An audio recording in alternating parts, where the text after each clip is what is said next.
I was 4 years old when I first met a dragon. I never told my mother. I didn't think she'd understand. I was wrong, obviously, but I was wrong about a lot of things when it came to her. This is not particularly unusual.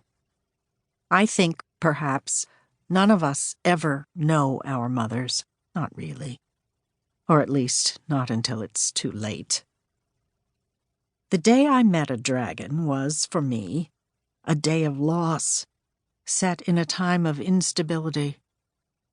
My mother had been gone for over 2 months. My father, whose face had become as empty and expressionless as a hand in a glove, gave me no explanation. My Auntie Marla, who had come to stay with us to take care of me while my mother was gone, was similarly blank. Neither spoke of my mother's status or whereabouts. They did not tell me when she would be back.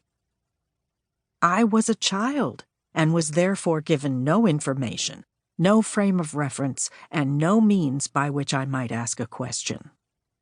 They told me to be a good girl. They hoped I would forget. There was, back then, a little old lady who lived across our alley. She had a garden and a beautiful shed and several chickens who lived in a small coop with a faux owl perched on top. Sometimes, when I wandered into her yard to say hello, she would give me a bundle of carrots. Sometimes she would hand me an egg, or a cookie, or a basket full of strawberries. I loved her. She was, for me, the one sensible thing in a too often senseless world.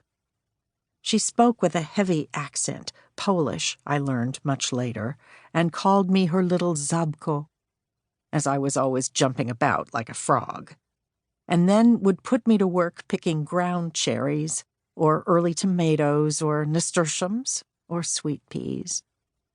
And then, after a bit, she would take my hand and walk me home, admonishing my mother, before her disappearance, or my aunt during those long months of mother missing. "You must keep your eyes on this one," she'd scold, "or one day she'll sprout wings and fly away." It was the very end of July when I met the dragon, on an oppressively hot and humid afternoon. One of those days when thunderstorms linger just at the edge of the sky, hulking in raggedy murmurs for hours, waiting to bring in their whirlwinds of opposites, making the light dark, howling at silences, and wringing all the wetness out of the air like a great soaked sponge. At this moment, though, the storm had not yet hit, and the whole world simply waited. The air was so damp and warm that it was nearly solid. My scalp sweated into my braids, and my smocked dress had become crinkled with my grubby handprints. I remember the staccato barking of a neighborhood dog. I remember the far-off rumble of a revving engine. This was likely my aunt fixing yet another neighbor's car. My aunt was a mechanic, and people said she had magic hands. She could take any broken machine and make it live again. I remember the strange electric hum of cicadas calling to one another from tree to tree to tree.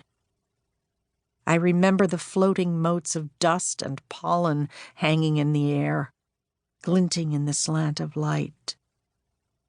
I remember a series of sounds from my neighbor's backyard. A man's roar, a woman's scream, a panicked gasping, a scrabble and a thud, and then a quiet, awestruck, "Oh!"